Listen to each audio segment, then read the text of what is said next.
और एक पेरेंट का क्वेश्चन होता है, can you share your existing students contact, I want to ask him about your services. Now, when we are trying to talk with the parent, so some of the parent has some trust issue. Trust issue means like they want to check the services, like how we are going to provide the services or किस तरीके से हम लोग services provide करते हैं. In that case, now see, we have and you should have, we have data privacy policy. Data privacy policy के under में हम लोग क्या करवाते हैं कि हमारा जो डेटा, हमारे पास जितने भी बच्चे आते हैं, स्टूडेंट आते हैं, उनका डेटा हम लोग किसी के साथ में भी शेयर नहीं करते। अभी उसके पीछे रीजन क्या हो जाता है कि डेटा हम लोगों ने शेयर कर दिया। अभी हमारे पास जितने भी लीड्स आते हैं मैक्सिमम ऑनलाइन होते हैं, कुछ रेफरेंस से होते हैं, लेकिन अगर उस डेटा का कुछ मिसयूज हो जाए तो ऐसे केस में we will be in trouble. So that's the reason we do not share the data, that is the first thing. और उसके पीछे और भी कुछ reason. Initially when we are started with institute, so we used to share the data.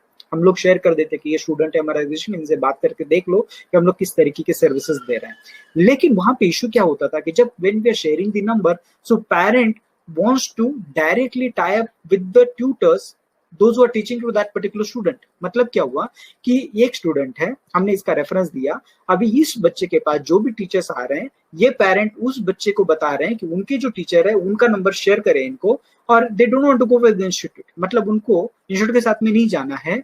इतना सारा चीज करने के बाद they want to get the number from that particular student and want to directly have a tutor. That is the first thing they want to do. Second, कुछ ऐसे cases हमारे पास आए कि instead of asking about the services, they ask कि fees कैसे charge करा था, कितना फीस अपने पे करा था, किस तरीके से अपने पे करा था। बस रिलेवेंट क्वेश्चंस हो जाते हैं। इससे हो क्या जाता है कि all the parents are reputed.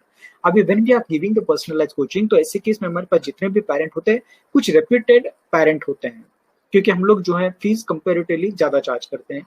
तो हायर मिडिल क्लास, ऐसे हम लोग बोल सकते हैं, हायर मिडिल क्लास या हाई क्लास हमारे पास ज्यादा करके स्टूडेंट्स होते हैं। तो ऐसे स्टूडेंट्स अगर डेटा शेयर करने के बाद अगर वो दूसरा पेरेंट, एक पेरेंट को अगर परेशान करता है, तो ऐसे केस में our service will be impacted.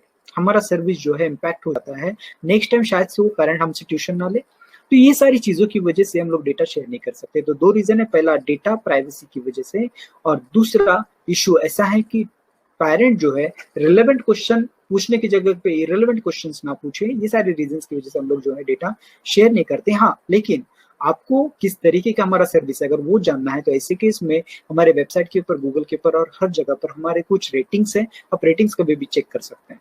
Ratings check करने के बाद हमारे पास कुछ रिकॉर्डेड वीडियोस भी हैं बहुत सारे हमारे स्टूडेंट के, तो वो भी आप देख सकते हैं। तो आपको आइडिया आएगा कि हम लोग किस तरीके के सर्विसेज प्रोवाइड करते हैं। So you will get an idea कि सर्विस किस तरीके का है from that, instead of talking to the student directly. So this all options are available.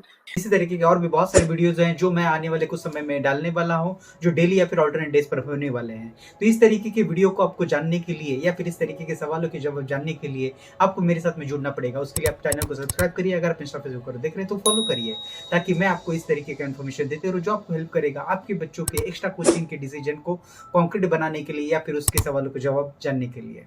Thank you.